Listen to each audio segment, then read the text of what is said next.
uNdaba Ezitha ukhuluma umdidiyeli wamabutho ukhuluma ngendlamvu eziyophela. Uthi kuyophela indlamvu bamfuna efikile uMax Makhanya lapha kibo. Phelela Zulu angikuzwa makuphuma kumholi lokho. Umholi bengithi uzothi uMakhanya ngokona kwakhe sesimvulele icala sithumela amaphoyisa ukuba amdinge amthola amlethe lakithi. Engamuse enkantolo.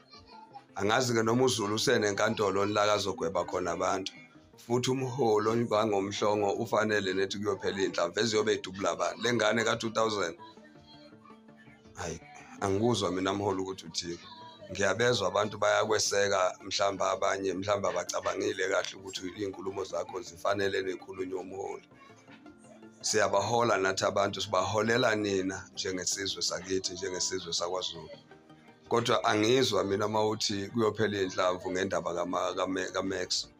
Kodwa futhi uwena oshoyo ukuthi laba bantu abasemva kwakhe uthini kanti? Wobani abasemva kwakhe? Ukutshela obani lokho ukuthi kunabantu abasemva kwakhe umhlonishwa umhlongo? Wobani abasemva kaMax abamtshela ukuthi akenze lezi zinto akazenzayo? Nakhuluma naze naqinisekisa ngezinto ezenziwa bethi. Ngapha nikhuza umhlongo ukuthi lezi zinto lokuzwa uMax ukuthi lezi zinto akakhulumayo zenziwa bethi. Nani nikhuluma inzwa bethi inibaholi manje manithi ekukhona abantu abasemva kaMax. Wobani ake sichazele bona kuqala before nithola uMax. Futhi sizwe sakwaZulu phuma nodabeni lokuthi uMax akuphelele uZulu uMax akabanjwe. Kuyicala lokho enizama ukukwenza. Ngale kokuthi usexolisile. Kodwa nje lokho ukuthi uMax akabanjwe banjelwana uMax abantu abanganawo abangekho emthethweni okubamba abantu. Abantu la eSouth Africa abasemthethweni okubamba abantu amaphoyisa.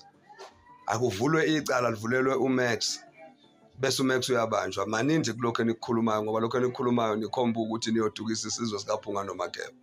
Nithi akabanjwe ubani uMax? Hayibo. Hayi mholi ngeke mhlongo hayi khona. Hayi bafa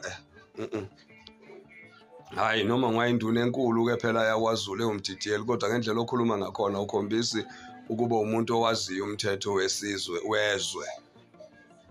Uyaganga uMakhanya sonke siyambona ngokuhlambalaza inkulumo noma ngabe khona noma ngabazikho lezo nkulumo. Kodwa wena unalo ilungelo. Ubani okunikile leli lungelo lokuthi uthi kuyophela indlamvu? Ziyobe buyaphi indlamvu zibheke phi idubula abantu? Hayi mina ngiqondene nawe ke manje mhlongo hayi nawe uyaganga. Nawe nje uyaganga. Nebutho eliholwa uwe eliholwa umuntu ongabona emahlweni wena kusho kuwe mina mhlongo. Hayi uthi iziphi indlamvu eziyophela? Ziyophela mayibheke phi lezo ndlamvu? Zibulala abantu. Ukhona umuntu okumele abulawe ngokona kwakhe. Asibuyeleni emthethweni baholi. Asibuyeleni emthethweni nje asibabaholi asibuyeleni emthethweni.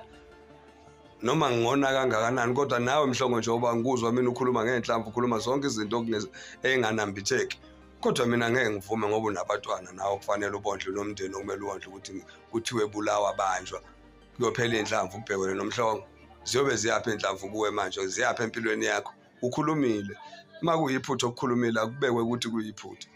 Usubuyaphi umthetho ukuthi kuyophela indlamvu? Umholi omkhulu kangaka odidiyela amabutho kaZulu athi kuyophela indlamvu hayi angikuzwa mina mholi angikuzwa.